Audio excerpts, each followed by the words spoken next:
Hi guys, it's Nikki here from the Eat Well project again, and today we are going to be making crispy fish fingers. Don't they look amazing? Wow! And I've made some jacket wedges as well, these, and some sweet potato wedges as well. I put a portion of frozen peas on there, and doesn't that look like a lovely tea time meal?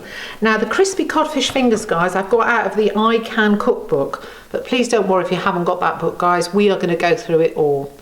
So the first thing we're going to do before we get started, remember guys, is we're going to wash these things. So let's have a look at the ingredients for our wedge potatoes and for our crispy fish fingers. So for the wedges, I've got a sweet potato and I've got a normal potato, which you just scrub.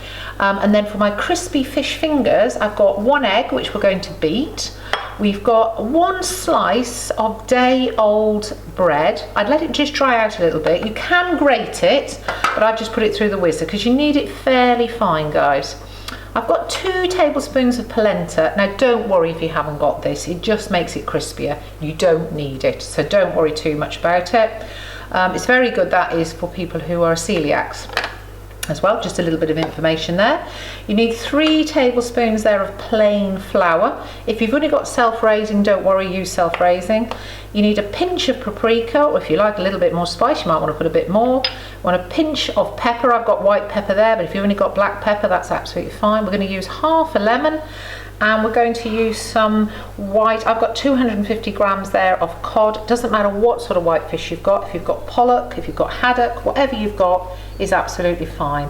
This recipe serves about 2 people. So we're going to start with our jacket wedges. I've preheated the oven to 200 degrees Celsius, and these take about 30 minutes. I've got a sweet potato which I've scrubbed, and I've got just an ordinary jacket potato which I've also scrubbed. Now the great thing is, guys, leave the skins on. This is where you've got lots of fibre. The sweet potato counts as one of your 5 a day, and this one's your carbohydrate, which gives you the energy. So some knife skills here, guys. We're going to cut them into wedges. So what I'm going to do first is I'm going to get my knife and I'm going to put it in the middle, and then I'm going to bridge my other hand over the top. Now I'm holding the potato, not the knife, and then cut down. So there we go.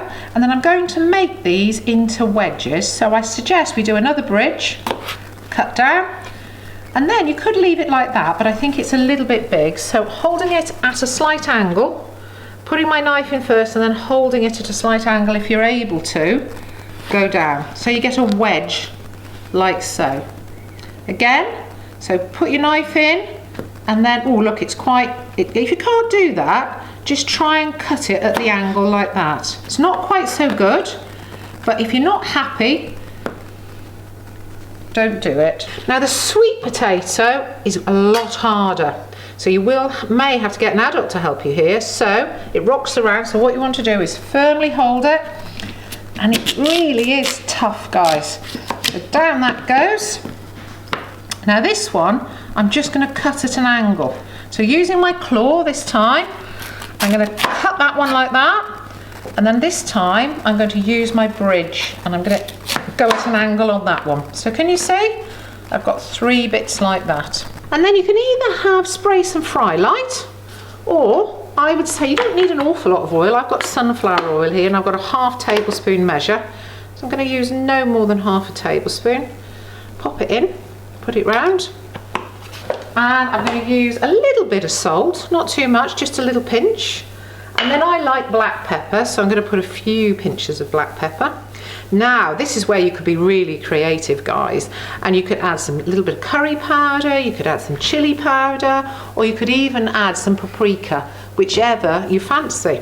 So once you've got your oil in there, guys, get your hands in this time and give it a really good mix round so the oil's been covered on all the potatoes.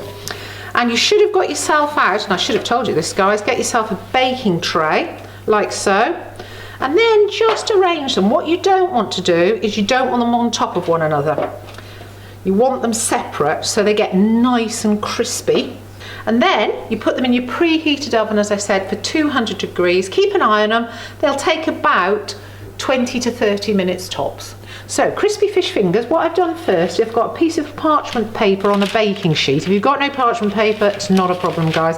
And I've just lightly greased it with some sunflower oil. Okay, so they don't stick. We are going to just make the mixtures up. So first of all, we've got our egg, and we're just going to lightly beat that. Like so. That's all you need to do. And then we are going to mix the breadcrumbs. Okay, so we'll tip that into that bowl. And we're going to mix with that the polenta. Now this is the thing that if you haven't got it, it doesn't matter, but it does make a crispier coat. So we'll give that a mix, and we're going to have a pinch of pepper. This is, as I said, white pepper. I like a little bit of pepper, so I'm going to give it several pinches. Using your thumb and your forefinger, you just go in and do that. I think I used the other one that time. Okay, so a nice stir. Stir that round. Get them well incorporated into one another. So there we go, guys. So that's our breadcrumb mix. And then in another bowl, we're going to put our plain flour. As I said, if you've only got self-raising, that's fine. And some pinches of paprika. Okay, this is a mild paprika, so if you like it a bit spicier, you might even want to put a little bit of chili powder in. You could put a bit of cumin powder, whatever you fancy really, guys. Okay, so that's the next one. So we'll pop that there. I've squeezed the half a lemon, which is in there.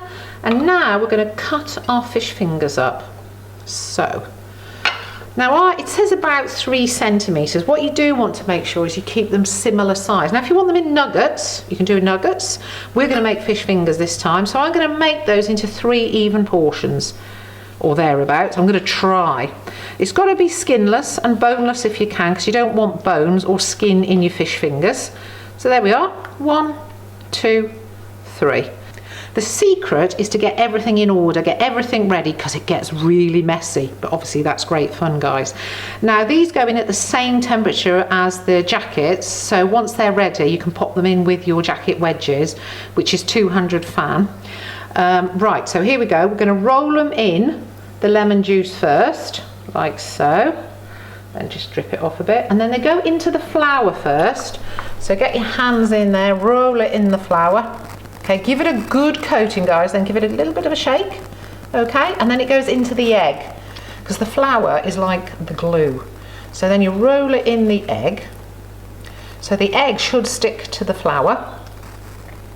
And make sure it's all over, then let that out a bit. And then into here, guys, and this is where it does get a little bit messy. Now if you want to, you could double dip, which means you can go back round again, and that gives you extra crispiness. Should we try that? So we just shake that off. So you go back into the flour again, and then shake that off, and then you go back into the egg again, shake that off, and then you go back into the breadcrumbs. You don't have to do this. This just gives it even extra crispy. You can just do it once. You may need a little bit more ingredients if you do it all twice, but there we are. And then pop it on your baking tray, and you do that for all the pieces as well. So here they are, guys. I've done them all. Now they need to go, as I said, into a fan 200, gas mark 7, and they take about 10 to 12 minutes, but keep your eye on them. You just want to get them nice and crispy. Now you could do chicken nuggets like this way as well, which would be really, really healthy. Your own chicken nuggets. How lovely would that be? Okay, let's pop them in the oven then. Okay, so we just got them out of the oven, guys. This is the fish finger. Doesn't that look absolutely delicious? It looks just like a fish finger. This is the wedge, and this is the sweet potato one, which I said counts as one of your 5 a day. So shall we have a try? So I'm going to try the fish finger first. Look at that. Wow. That looks really lovely. Let's have a taste. Wow. Really, really crispy, guys. That's really, really tasty. So let's try the potato, and we'll try the sweet potato as well. I love the skin on these sweet potatoes, so let's have a little try of this one. That is lovely. I love a sweet potato wedge. And then this one. That would make a delicious tea. Well,